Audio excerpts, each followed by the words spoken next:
Hello friend, नमस्कार। मैं दिनेश शर्मा।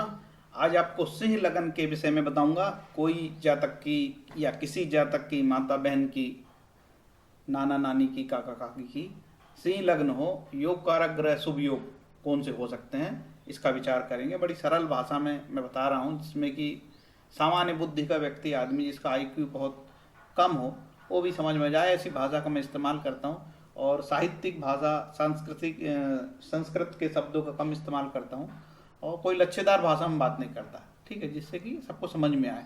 उद्देश्य यही है कि साधारण आदमी को भी समझ में आए, और ज्योतिष के प्रति जो भयानक एक प्रकार से डर है, और नीच का ऊंच का इसका डर है, वो डर खत्म हो, ये उद्देश्य है। सरल भाषा में लोगों को चीज़ें पता लगे। ये जो हमारा काल चक्र है, देखो काल चक्र की जो कुंडली होती है, वो काल चक्र की कुंडली ऐसी होती है जिसमें कि पहला भाव से लेके 12वें भाव तक होता है। ये काल चक्र की कुंडली होती है।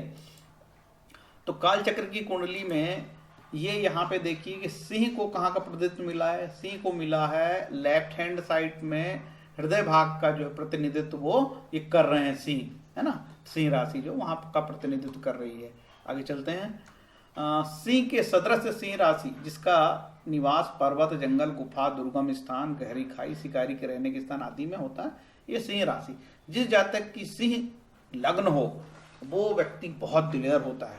उसे बिल्कुल डर नहीं लगता कि उसका क्या नुकसान हो जाएगा। बाद में भले ही वो माफ़ी मांग ले, पैर पकड़ ले, लेकिन सिंह लग्न का आदमी होता बहुत दिलेर और बहुत दबंग होता है। ये हमारे देखने में, अनुभव में आया है। जब से हम ज्योतिष की बात करते हैं, ज्योतिष को पढ़ते हैं, कुंडलियों का वाचन करते हैं, तब से, ठीक है। सिंह राशि को कहा जाता है कि ये अशुभ राशि और पुरुष राशि है, ठीक है। ये पुरुष वर्ग की राशि है। सिंह मतलब शेर, स्थिर राशि। और स्थिर राशि, जिसने अपनी बात कह दिया तो कह दिया भाई, बिल्कुल अडिग रहता है आदमी, ठीक है, ढुलमुल नहीं है।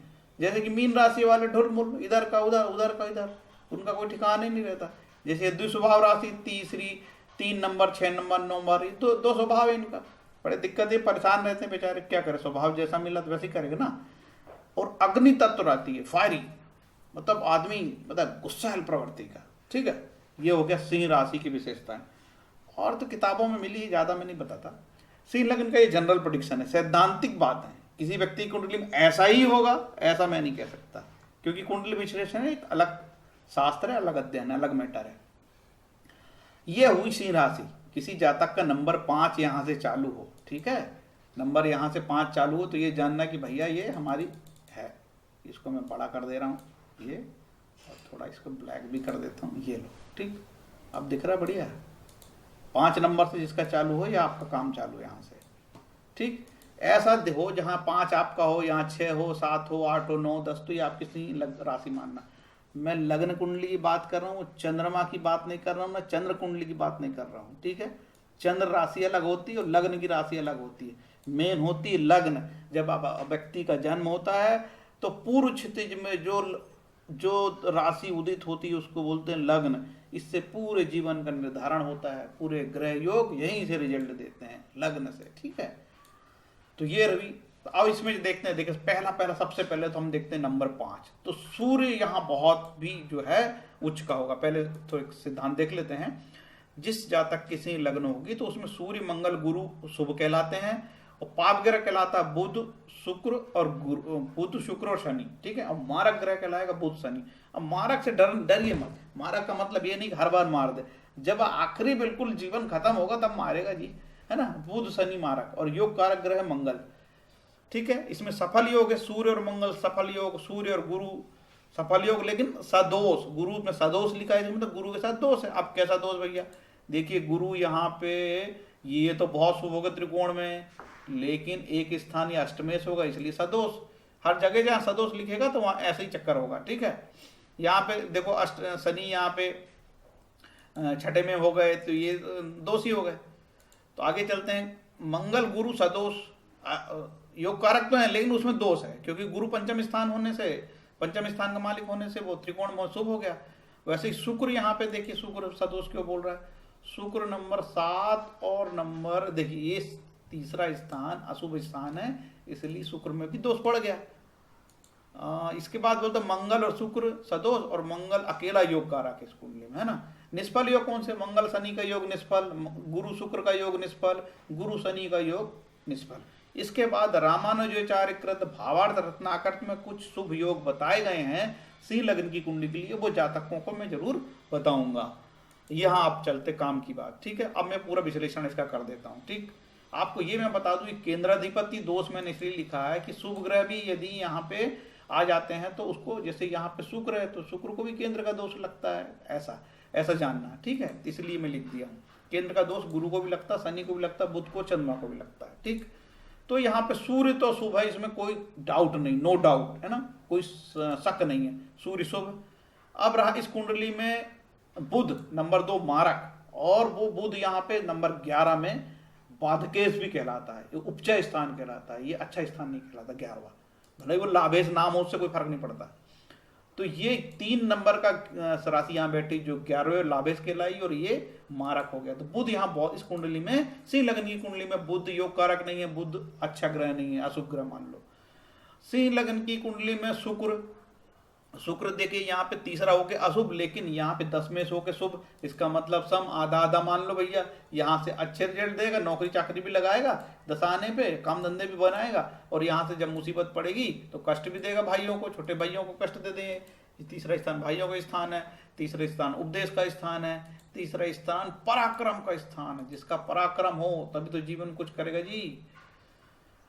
अब चौथा मंगल। अब देखिए मंगल इस कुंडली में चतुर्थेश है, और ये त्रिकोण स्थान का स्वामी होके भी मंगल बहुत शुभ हो गया इस कुंडली में, ठीक है। मंगल हो गए जोरदार, यहाँ मंगल ने तो बिल्कुल योग कारक कुंडली बना दी सिंह के लिए। अब देखिए धनी यहाँ पे धनु राशि की मूल त्रिकोण यही कहलाती है, 9 नंबर। तो गुरु यहाँ पे बहुत शुभ हो गया, ठीक। लेकिन गुरु यहाँ अष्टमेश होने से अशुभ हो गया, तो मैं सम बोलूंगा भैया, गुरु यहाँ पे लाभ तो देगा लेकिन यहाँ पे भी लाभ देगा। यही जो है जातक रामानुजाचार्यकृत भावार्थ रत्नाकर में लिखा है कि कोई ग्रह कब कैसे देगा। भाई किसी शुक्र की दशा चल रही तो शुक्र नवमेश का पंचमेश में तो शुभ बताया है, लेकिन अष्टमेश में बुरा बताया। तो ये दशा जब चालू होती है तो आधी आधी इसकी दशा चालू होती है, ठीक। आधे इसके लाभ मिलते हैं, आधे इसके लाभ मिलते हैं। लेकिन जब शुक्र की दशा मान के चलो कि पंचमेश गुरु की महादशा जब चल रही है, तो लोग जानना चाहते हैं कि सबसे पहले ये 2 राशि में बैठे तो किसका फल देगा, या इसकी अंतरदशा चलती रहती है। जैसे शुक्र में गुरु की चल रही है तो लोग जानना चाहते हैं कि ये 9वें का फल पहले देगा कि 12वें का फल देगा। तो ये सिद्धांत का विश्लेषण भी मैं एक वीडियो में कर दूंगा, ठीक है, कि वो किस देगा। लेकिन आधे फल इसके देगा, आधे फल इस स्थान के देगा, ये आपको ध्यान में रखना। तो ये गुरु की बात हो गई। गुरु तो यहाँ पंचमेश से शुभ है, लेकिन अष्टम होने से अशुभ। अब रही बात षष्टम, तो हमेशा बुरा स्थान कहलाता, शनि बुरे हैं और ये मारक है, तो यहाँ शनि जबरदस्त मारक हो गए। शनि से इस कुंडली में बहुत उम्मीद की नहीं रखनी चाहिए, लेकिन शनि महाराज हो सकता है इस कुंडली में उच्च के हो जाएं, कहीं 7 नंबर के बैठ जाएं, हैं तो वो शुभ फल देंगे। यहाँ पे पराक्रमेश हो जाए भैया, यहाँ पे वो बढ़िया तो शुभ फल भी दे सकते हैं, वो ऐसा नहीं है, सिद्धांत है ये तो शनि मारक हो गया। अब गुरु को मैंने बता दिया, गुरु यहाँ बुरे हैं। अब मंगल यहाँ पे ये भी बता दिया मेरे को, मंगल बहुत शुभ है इस कुंडली में, क्योंकि 12वें और 9वें और चौथे स्थान के स्वामी है। अब शुक्र यहाँ पे शुभ है, लेकिन यहाँ अशुभ है तीसरे स्थान पे, इसलिए शुक्र सम हो गए आधे आधे। बुध का मैंने बता दिया, वो मारक स्थान के स्वामी भी है, और यहाँ पे ये भी बुरा स्थान, इसलिए बुध तो परमानेंट बुध बुरे हैं। चंद्रमा के बारे में ये कहा जाएगा कि चंद्रमा 12वां स्थान के बारे में भी कहा जाता है कि बहुत अशुभ नहीं है, ठीक है।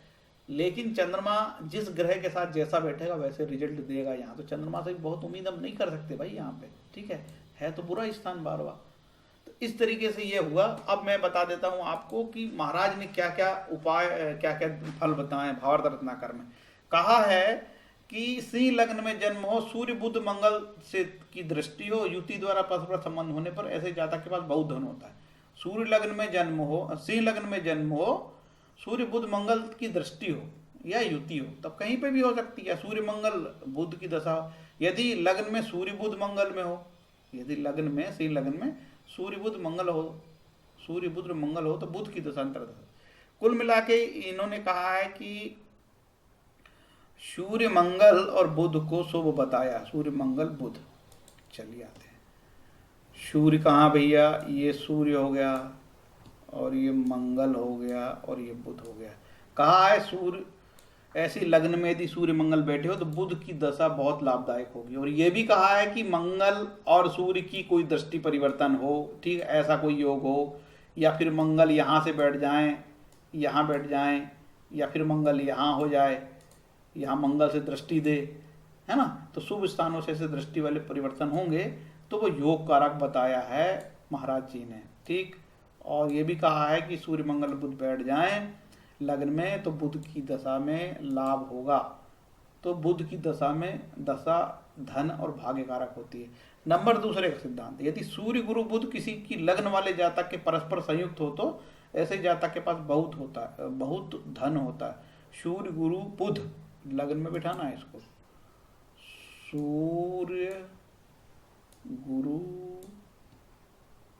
बुध, ठीक है, सूर्य गुरु बुध ये लग्न में बैठ जाए तो ऐसा जातक के पास बहुत धन होता है, ठीक है। देखिए भाई अपनी कुंडली मिलान करिए, यदि हो जाए तो खुश होने में क्या जाता है। जब और मिलेगा कब, वो तो जब गुरु की दशा अंतर दशा में आते तब एक ग्रह रिजल्ट देते हैं ना। तो ये हो गए सिद्धांत। इसके बाद बोलता है सिंह लग्न वालों के लिए गुरु शुक्र युति योगदायक नहीं होती बल्कि उल्टा योग भंग करने वाली होती। क्यों भैया गुरु शुक्र की युति, कारण क्या होता बताते हैं। शुक्र यहाँ का स्वामी है, ठीक है, इसीलिए, और गुरु अष्टमेश है, ठीक, इसलिए गुरु शुक्र की युति धनदायक नहीं होती। अगला सिद्धांत, सिंह लग्न के लिए, सिंह लग्न में यदि मंगल शनि कर्क राशि यानी द्वादश में स्थित हो तो शनि अपनी दशा में, दशा बोल रहा है या अंतरदशा नहीं बोल रहा, दशा में अच्छे निश्चित योग कारक फल देता। चलो भैया मंगल शनि को 12 में बैठा देते हैं। मंगल महाराज यहाँ आ जाओ, नीच के हो गए मंगल महाराज और शनि देखो, ठीक है, मंगल यहाँ नीच के हो गए लेकिन है तो योग कारक है कुंडली में।